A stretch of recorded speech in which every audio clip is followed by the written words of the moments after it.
सब भक्तों को राधे राधे। आज हम श्रावण मास के दूसरे अध्याय की ओर बढ़ते हैं। ईश्वर बोले, हे महाभाग, आपने उचित बात कही है।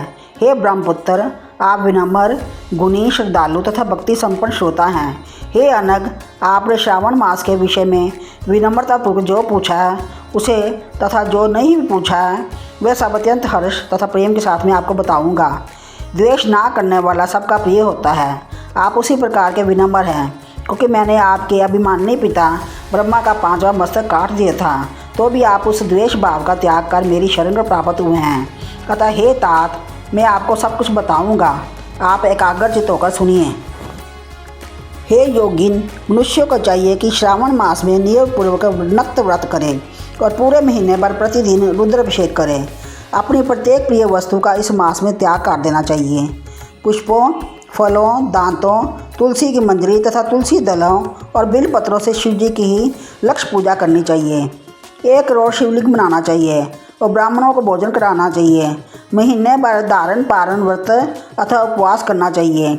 इस मास में मेरे लिए अत्यंत प्रीतिकर पंचामृत अभिषेक करना चाहिए। इस मास में जो जो शुभ कर्म किया जाता है वह अनंत फल देने वाला होता है। हे मुने, इस माह में भूमि पर सोए, ब्रह्मचारी रहे और सत्य वचन बोले। इस मास को बिना व्रत के कभी व्यतीत नहीं करना चाहिए। फलाहार अथवा हविष्यान्न ग्रहण करना चाहिए। पत्ते पर भोजन करना चाहिए। व्रत करने वाले को चाहिए कि इस मास में शाक का पूर्ण रूप से परित्याग कर दे। हे मुनि श्रेष्ठ, इस मास में भक्ति युक्त होकर मनुष्य को किसी न किसी व्रत को अवश्य करना चाहिए। सदा चारपरायण, भूमि पर शयन करने वाला, प्रातः स्नान करने वाला और जितेंद्र होकर मनुष्य को एकाग्र किए मन से प्रतिदिन मेरी पूजा करनी चाहिए। इस मास में किया गया पुनश्चरण निश्चित रूप में मंत्रों की सिद्धि करने वाला होता है। इस मास में शिव के षडाक्षर मंत्र का जप अथवा गायत्री मंत्र का जप करना चाहिए और शिव जी की प्रदक्षिणा, नमस्कार और वेद पारायण करना चाहिए। पुरुष सूक्त का पाठ अधिक फल देने वाला होता है।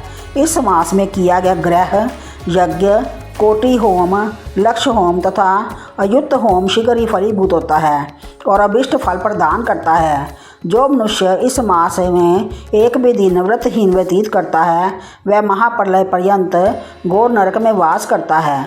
ये मास मुझे जितना प्रिय है उतना कोई अन्य मास प्रिय नहीं है। यह मास सकाम व्यक्ति को अभिष्ट फल देने वाला तथा निष्काम व्यक्ति को मोक्ष प्रदान करने वाला है।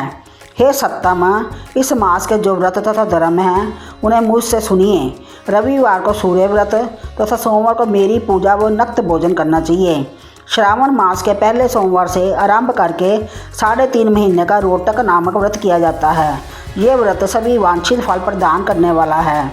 मंगलवार को मंगल गौरी का व्रत, बुधवार व बृहस्पतिवार के दिन इन दोनों वारों का व्रत, शुक्रवार को जीवांती का व्रत और शनिवार को हनुमान तथा नृसिंह का व्रत करना बताया गया है। हे मुने, अब तिथियों में किए जाने वाले व्रतों का श्रवण करें। श्रावण के शुक्ल पक्ष की द्वितीय तिथि को अटुम्बर नामक व्रत होता है। श्रावण के शुक्ल पक्ष की तृतीय तिथि को गौरी व्रत होता है।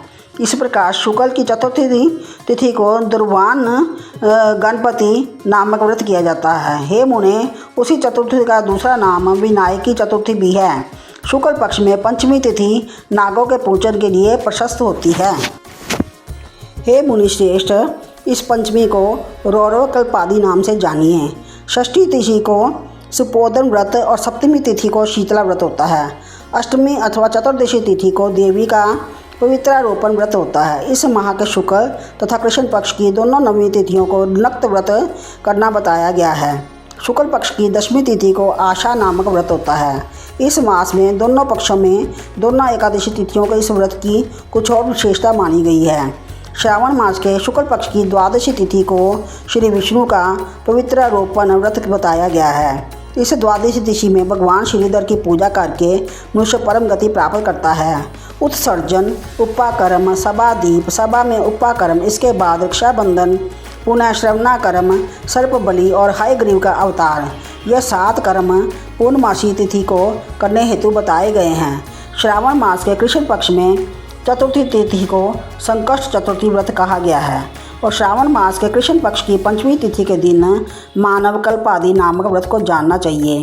हे द्विजोत्तम, कृष्ण पक्ष की अष्टमी तिथि को श्री कृष्ण का पूर्ण अवतार हुआ। इस दिन उनका अवतार हुआ, अतः महान उत्सव के साथ इस दिन व्रत करना चाहिए। हे मुनिश्रेष्ठ, इस अष्टमी को मनवादी तिथि जानना चाहिए। श्रावण मास की अमावस्या तिथि को पिठोरा व्रत कहा जाता है। इस तिथि में कुशों का ग्रहण और वृषभों का पूजन किया जाता है। इस मास में शुक्ल पक्ष की प्रतिपदा तिथि से लेकर सब तिथियों के पृथक पृथक देवता हैं। प्रतिपदा तिथि के देवता अग्नि, द्वितीय तिथि के देवता ब्रह्मा, तृतीय तिथि के गौरी और चतुर्थी के देवता गणपति हैं। पंचमी के देवता नाग हैं और षष्ठी तिथि के देवता कार्तिक हैं और सप्तमी के देवता सूर्य और अष्टमी के देवता शिव हैं। नवमी की देवी दुर्गा, दशमी के देवता यम और एकादशी तिथि के देवता विश्वदेव कहे गए हैं। द्वादशी के विष्णु तथा त्रयोदशी के देवता कामदेव हैं। चतुर्दशी के देवता शिव, पूर्णिमा के देवता चंद्रमा और अमावस्या के देवता पितर हैं। ये सब तिथियों के देवता कहे गए हैं। जिस देवता की जो तिथि हो उस देवता की उसी तिथि में पूजा करनी चाहिए।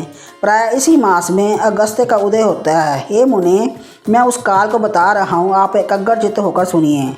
सूर्य के सिंह राशि में प्रवेश करने के दिन से जब 12 अंश 40 घड़ी व्यतीत हो जाती है तब अगस्त्य का उदय होता है।